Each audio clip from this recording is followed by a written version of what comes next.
Нетрезвый водитель Рено собирался выехать из двора на улице Фрунзе, но в итоге далеко уехать не смог. Мужчина не пропустил «Газель», едущую по главной дороге. Водитель последний быстро понял причину аварии и вызвал автоинспекторов. В каком состоянии водитель иномарки сел за руль, увидела и Анна Городнова.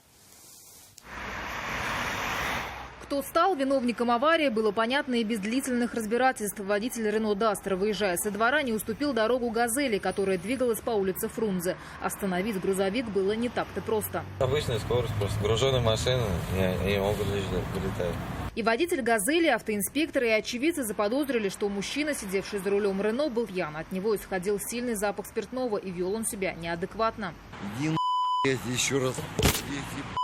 И хотя ни у кого не было сомнений в том, что водитель перед поездкой употребил горячительные напитки, для подтверждения этого факта ему предложили пройти экспресс-тест на алкоголь. Он не отказался. Показания прибора сняли все вопросы.